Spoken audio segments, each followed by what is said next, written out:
So I'm watching some highlights from last season's LA Dodger team and also from Shohei's amazing game this postseason.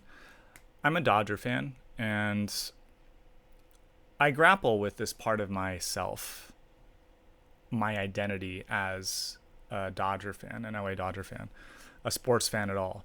It's something that I've gone in and out of throughout my life, and we're on the eve now of Game 6 in Toronto, where the Dodgers could be eliminated from the World Series.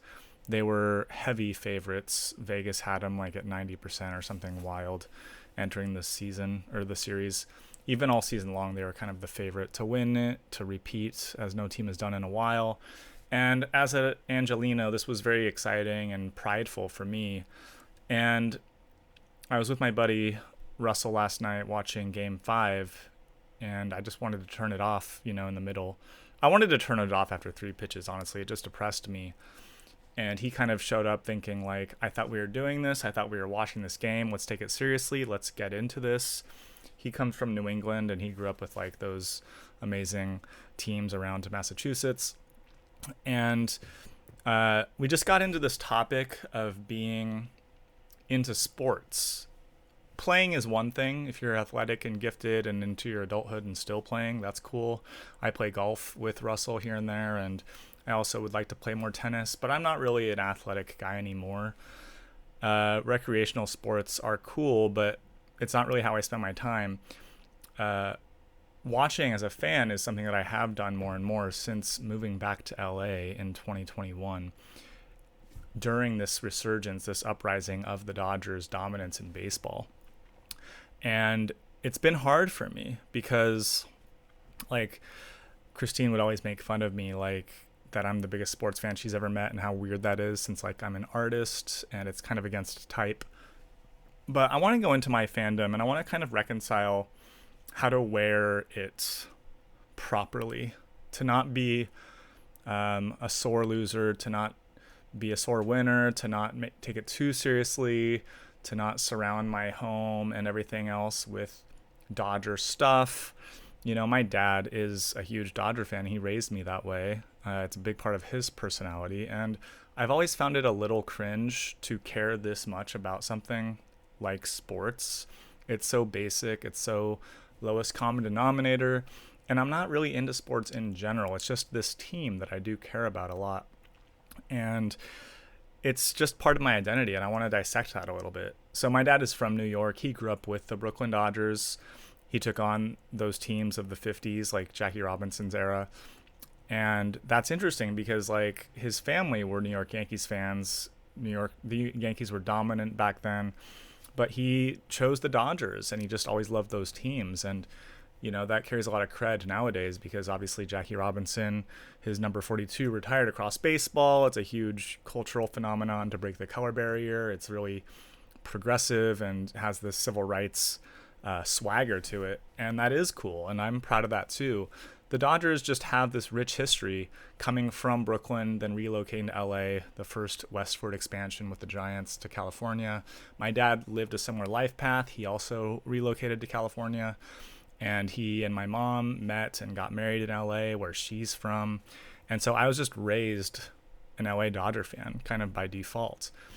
And I was actually raised in Sacramento. And Sacramento had the Kings in basketball, and I was into them here and there a bit. But baseball was always the game I was drawn to the most. It was what I loved playing as a child. And I just love the game of baseball. It's the most poetic sport. It's America's pastime. It's the most leisurely picnic kind of game to watch, and there's just a lot to be said about baseball as a game that is really cool.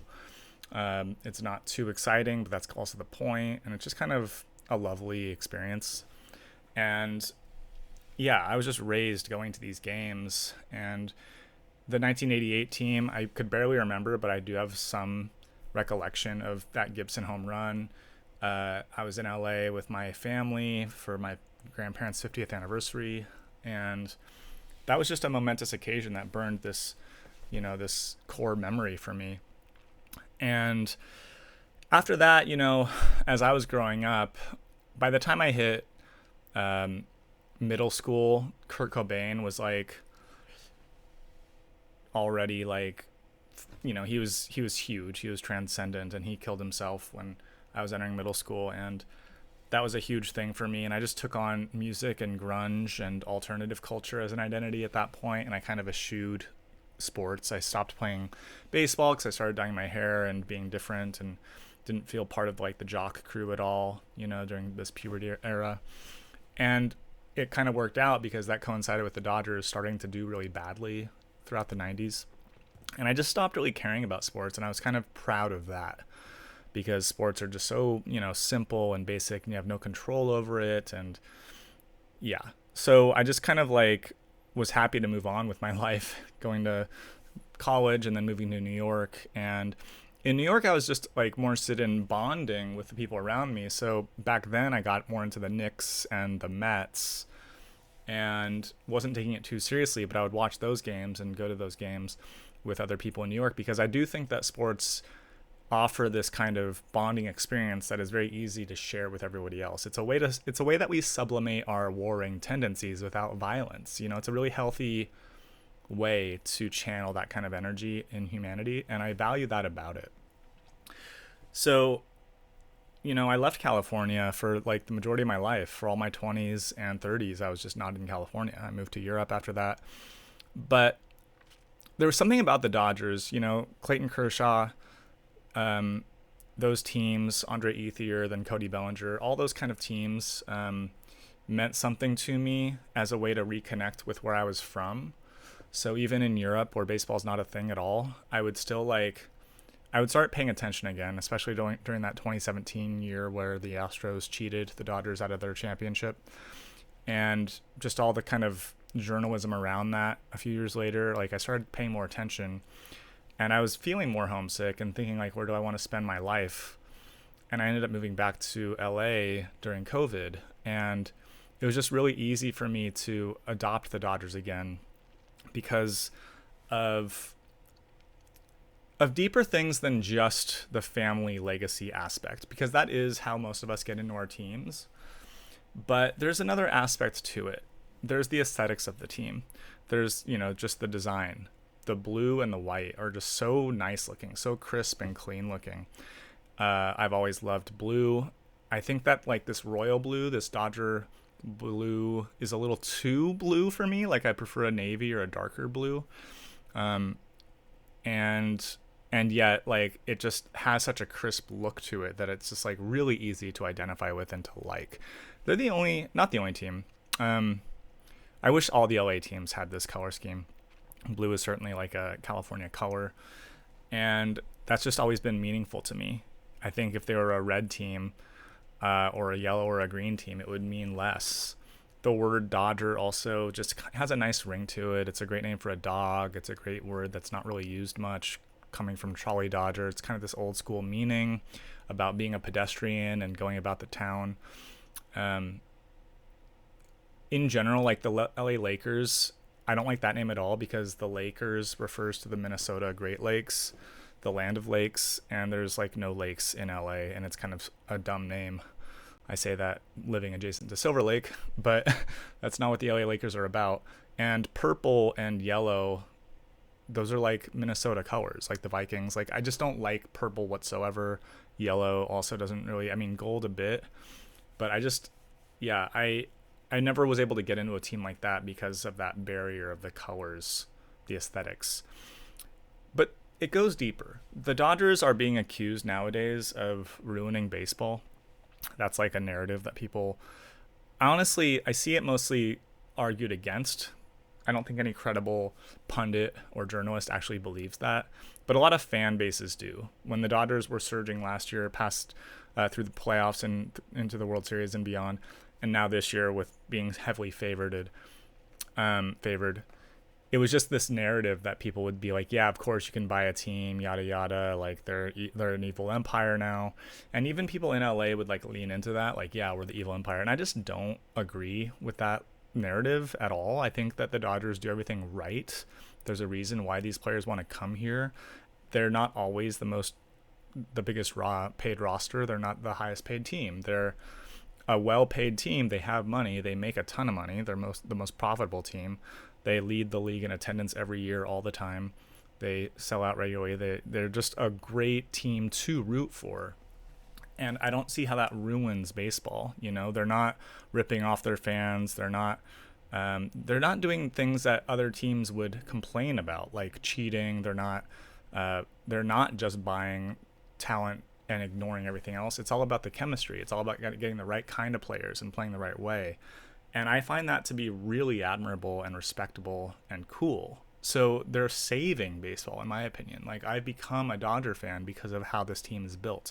It was very easy for me to ignore the Dodgers and baseball and sports when they were owned by Fox or Frank McCourt, and they were just playing the wrong way. They were not putting a good product on the field. They were buying superstars past their prime, and those stars would never do anything for the Dodgers.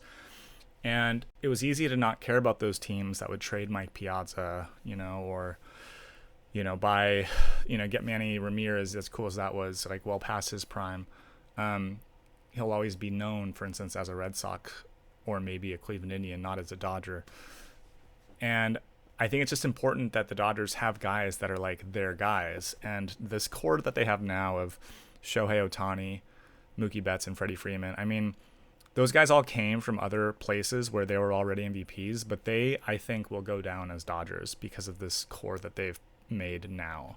And it's just such an easy team to like. They're just all likable guys. You go on to other fans' discussion boards, and everybody will give respect and props to these guys as people, because they're not villains. They're not negative. They're super nice and kind and good sports and all this. And it's just like so cool to like watch these guys as people. So yeah, it's just so easy to like this team, and it makes it that much harder when they are losing. And it's weird. Like, I've always kind of kept a distance to this team because I think it's kind of pathetic to be so invested in something and then that thing fails you. And then what are you left with? You've invested so much of your personality, so much of your energy into that thing, and then it just crumbles. And so my buddy last night was like, Keith, this isn't cool. Like, okay, your team is losing, but like, own it, right? Like, be there with them till the very end. Maybe they can turn around. Maybe they have some dramatic comeback, and you got to be there for that.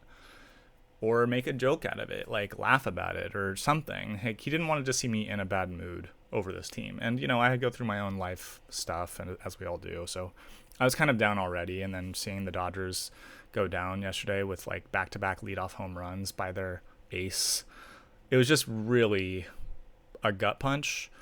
And it makes somebody question the world. Like, where is the justice? Where is, like, can't we plan on something? Can't we expect the best? Can't we rely on this gifted athlete doing what he says he's going to do? Like, all this kind of stuff. And we can't. And that's what's so, like, scary and devastating about it, like baseball in particular. Other sports, like, greatness prevails in general. Michael Jordan can take over a game at any point, and he won however many championships because of that. And Tiger Woods, and whenever there's greatness, like, that greatness will usually prevail. But in baseball, you don't control the ball. You can't control how the pitch is spinning and the way your bat contacts it. If you're a pitcher, you can't control how the batter adjusts their swing toward your pitch. And there's just so many little variables, so much chance and luck involved. And I think that's what makes it such a beautiful game as well. It's a game of failure. You're considered great if you're successful 30% of the time. And there's just a natural failure built into all aspects of the game. There are errors that will be committed. The best fielder in the game every year will have committed an error. The best pitcher in every game will have given up a couple runs per game. And that's just the way it is. And I really respect that. I think there's like a lot of just poetry to baseball and to a Dodgers season. And so these last few years, just being such a fan, it's been really rewarding. I mean, I live in Echo Park. Echo Park has like an identity aside from the Dodgers as like, a gentrifying hipster neighborhood and full of like cool shops and cafes and bars. and it's a great place. And it also happens to be where Dodger Stadium is located, so I can walk to those games several times a year, and it's cool to be able to do that.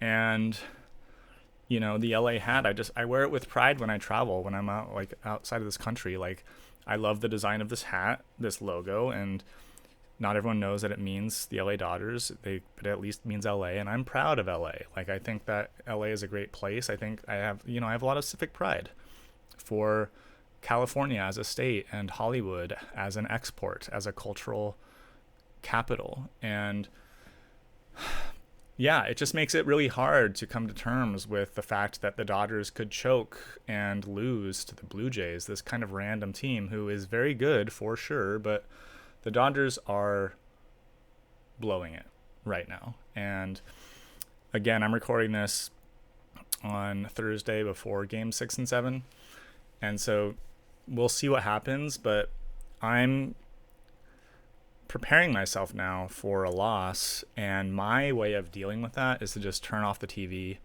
and move on with my life. I'm not going to stop wearing my hat. I have some t-shirts that I still care about wearing because I am a Dodger fan, and I don't think it's just like, I don't wear these jerseys around. I try to find my own personality within it, right? Like, if I was to have a jersey, which one would I have? Ohtani is my favorite player, but everyone has that one, so I'd want to find something maybe from my childhood or something like that, right? Like, I still want to have my identity with this team, but it makes it hard when that team has let you down. And to be the odds-on favorite to win the World Series and the first team to go back-to-back in, over 2 decades, it's hard to suddenly be like, yeah, that's my team. They choked, they lost, they blew it. And that's a pain that I don't actually want. And it's something that I have always witnessed in my dad, how much he invests in this team, how seriously he takes it, and how upset he gets when they fail. And I don't really want my feelings tied to this phenomenon that I don't actually control. I want to have control of my feelings. I want to master myself and my feelings.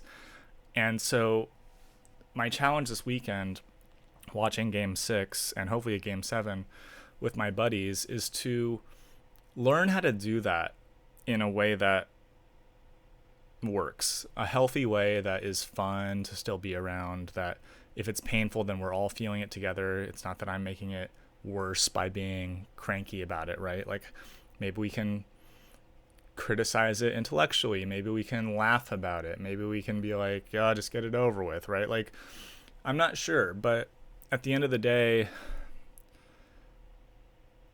even when they lose, if they lose the World Series, like, Shohei Ohtani is this amazing phenom, this once-in-a-lifetime unicorn player who pitches and hits, and that's just so cool. And he's Japanese. I'm half Asian, and I've never really identified with being half Asian per se. I do feel as I identify as a post-racial person because my ethnicity doesn't really offer too much insight into who I am, except for that I've been part of this greater amalgam of an American experience. But being a fourth generation on both sides, these cultures don't speak to me very personally. As I've grown up, I have explored them more, and I even went to East Asia with my mom this year, and we went to Japan as well as Korea. And it was like this really enriching experience to get in touch with that. And I do have some amount of extra pride for the fact that the greatest baseball player living of all time is this Japanese guy who is so cool and personifies these aspects of Japanese culture that I also admire, respect and politeness and stuff. And it's just so easy to love the team, and it just makes it so hard when they don't come through. I was taking some pride in yeah, they got this. Who can beat them? This is easily the best team, the most talented team, the best assembled roster, the most thoughtful general management of a baseball franchise. And I want to believe in that. And my belief is wavering now after these last 2 losses. My parents and I did go to Game 3, that epic slog of a game, considered now maybe the greatest postseason game ever already. It was not the greatest game to be at. I'll tell you that. It was exhausting. I was standing for a lot of it. I didn't waver then. I kept cheering. I kept supporting the team, and I guess that's what my buddy wants to see of me for the rest of the series. But they haven't looked good since then. Like it's easy. It's one thing to root for a team when the game is tight and anyone can pull it out, and it's another thing to cheer for your team when they're just getting blown out and embarrassed, and you can tell that none of the hitters have any rhythm or swagger at all. Like it's just, you can kind of intuit that the team is going badly, and it's just really hard to believe in a team like that. And it's been looking bad for these last few games. Not to take anything away from the Toronto Blue Jays, but like, it's not that the Blue Jays are dominating this series, it's that the Dodgers are choking, in my estimation. And then it's like, on top of all that, I saw a poll that like 80% of the country is cheering against the Dodgers and for the Blue Jays, and that everybody hates the Dodgers. It's like, how can you hate this team? You like all the players. People like to talk shit about LA and California. It's like, okay, California definitely has problems. I'll agree with you there. LA has perfect weather. It exports Hollywood. Everyone watches Hollywood movies. The music industry also like is heavily enriched here. And it's just like, what do you mean you hate LA?